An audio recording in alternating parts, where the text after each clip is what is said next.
You're mid-sentence on the phone, telling someone the story you've told 100 times, the one where you're fine, where it worked out, where you don't think about it anymore. You're halfway through the familiar line when you stop, not because you forgot the words, because you heard yourself say them and, for the first time, you didn't believe you. The line goes quiet. They ask, "You still there?" And you are, but barely, because something just clicked open in your chest, some small mechanism you thought had rusted shut years ago, and it moved. Here's what nobody tells you about that moment. You didn't learn anything new. You just finally heard what you'd been saying. So the question isn't what's about to happen to you. The question is, what have you known for months, maybe longer, and refused to say out loud, even to yourself, even in the dark, even once? You think tomorrow's eclipse is going to show you something new. It isn't. It's going to confirm something old, something you've known since long before this call, this year, maybe this decade, and confirmation is so much harder to survive than surprise, because you can no longer say you didn't know. That's the part that gets people. Not the reveal, the recognition. You've felt the symptoms already, probably for weeks. You finish other people's sentences about your own life before they get there, because you rehearsed the ending alone, at night, more times than you'd admit. You feel a strange calm right before you're supposed to be upset, as if part of you has been waiting for the bad news to finally match what you already suspected. And you keep a version of the truth in reserve, polished and ready, that you never actually say out loud. You just carry it, like a key you never use. That key matters more than you think, because tomorrow it finally meets its lock.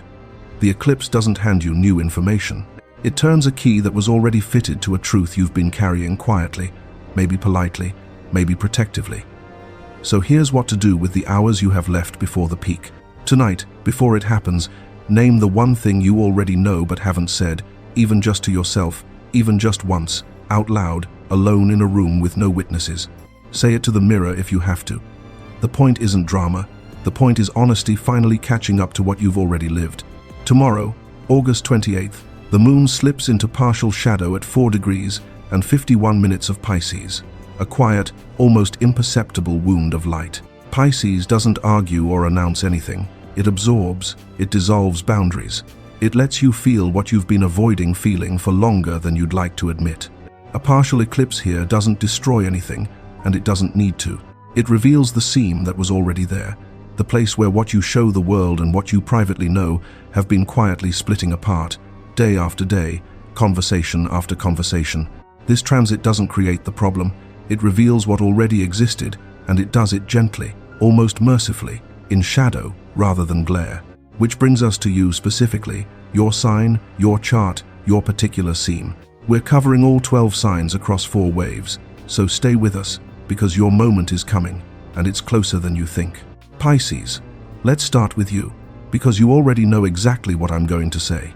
It's midnight, and you're standing in your kitchen holding a phone that's lighting up your face with a message you haven't sent. The cursor's been blinking in that same spot for 3 days now. You know the sentence. You've written it 40 different ways, trying to find the version that won't hurt, won't cost you anything, won't change the temperature of the room. There isn't one. There never was. Here's what's actually happening underneath that hesitation. You've decided that staying quiet is the same thing as being kind. It isn't. It's just quiet. Every time you smile and say nothing to this person, the truth sits behind your teeth a little heavier, and you tell yourself you're protecting something. You're not. You're postponing something. And tomorrow's eclipse lands almost exactly on your sign, at the degree of your own reflection, which means there's nowhere left to stand where it doesn't find you. So send the message tonight. Not after the peak, before it. Use the sentence exactly as it first came to you, the one before you started editing it into something safer. The relationship will change shape the moment you do. Not always gently, but honestly, which is more than it's had in a long while. And if you wait, understand what you're choosing. The silence hardens into the new normal, and next year you're standing in this same kitchen, at this same hour, having this exact conversation with yourself, alone. Again, you already know what you know. The only question left is whether you open the door or keep guarding it like it isn't yours to open. Virgo, you're across the wheel from all that, and somehow you've built a different version of the exact same problem. It's 11 at night, and you're color-coding a spreadsheet about a decision you've had every fact for since spring. Notice the pattern. Pisces has a truth it won't say out loud, and you have a decision you won't let yourself finish making. Same eclipse, same avoidance, different costume. You keep gathering more information as a way of not acting on the information you already have.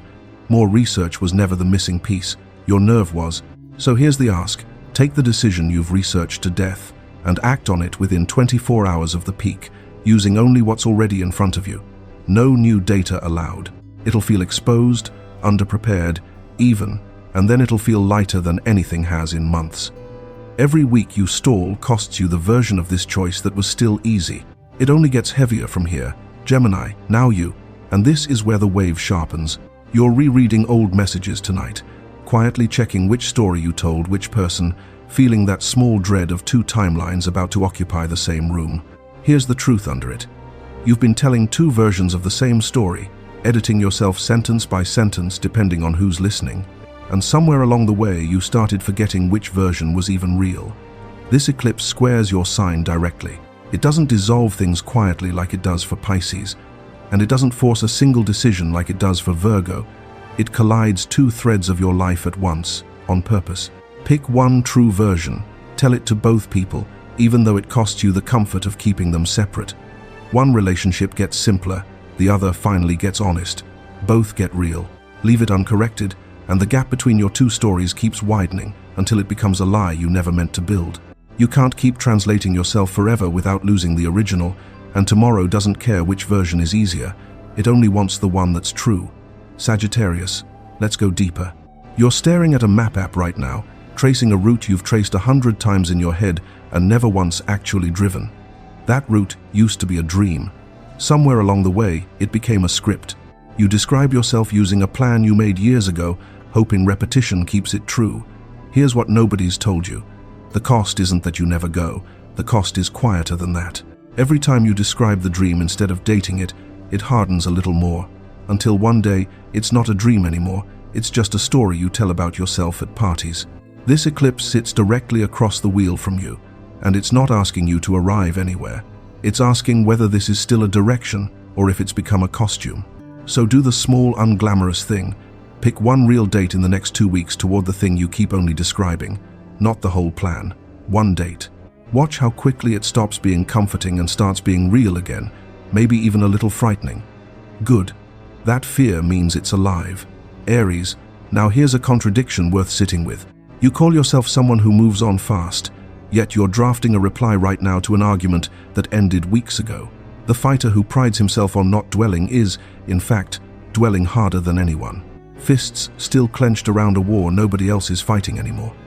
This is costing you new ground, because old defenses show up uninvited in new relationships, and people feel it even when you don't say a word. The eclipse is touching your house of endings quietly, asking what you're still defending that already won or already lost. So name the one conflict you're still armed for, and stand down from it out loud this week. Not for them, for the field, which is already empty. Taurus, the question underneath this whole wave gets sharpest with you. It's showing you how much of your identity was resting on constant motion. The ambition was never the problem, Capricorn. The refusal to stop was. Aquarius, open a question you've been avoiding. Which circle actually fits you now? You're looking at an old group photo, feeling that strange grief of belonging to something you no longer believe. You've kept one foot in rooms that stopped fitting years ago, because leaving feels like losing an identity, not just a group. The eclipse is moving through your house of friendship, asking you to answer honestly. This is where it gets real, and there's little time to keep straddling both sides. Name, even privately, the exact reason you drifted. Let that honesty lead somewhere, one real conversation or one clean exit. You'll either return with truth or leave without pretending. Half belonging is its own kind of loneliness, and you've outgrown pretending otherwise. You know the message, the one that has been sitting there, glowing on the kitchen counter for days, cursor blinking in the unsent line like it's waiting for you to become someone else before you're allowed to press send. And maybe that's the real reason you didn't. Not fear of their reaction. Fear of your own voice, finally saying the sentence the way it actually happened. No softening, no clever edit, no version that makes you smaller so the story stays comfortable. Every draft you deleted was you protecting an old identity, the one who doesn't ask for what she needs, the one who apologizes for taking up space. Tonight, that identity feels like a coat that no longer fits, and you're standing in the cold, trying to decide if you're brave enough to take it off in front of someone else. Here's what nobody told you. You've been carrying the key this whole time, not a new one, the same one, warm from your own pocket, the one you kept touching but never actually turned. Tonight, at 4 degrees 51 Pisces, something in the sky lines up with something in you, and the lock that has resisted every attempt for years simply gives, not violently, quietly, like it was always cut to fit this exact moment. You pick up the phone.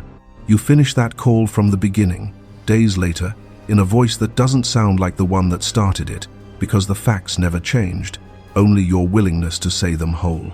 Somewhere behind your ribs, something jammed for years turns cleanly, click, open. Tomorrow's eclipse won't hand you a new truth, it just turns what you already knew until you finally hear it land. If tonight's the night something in you clicked open, subscribe to Hidden Wisdom. The sky hands you another key tomorrow.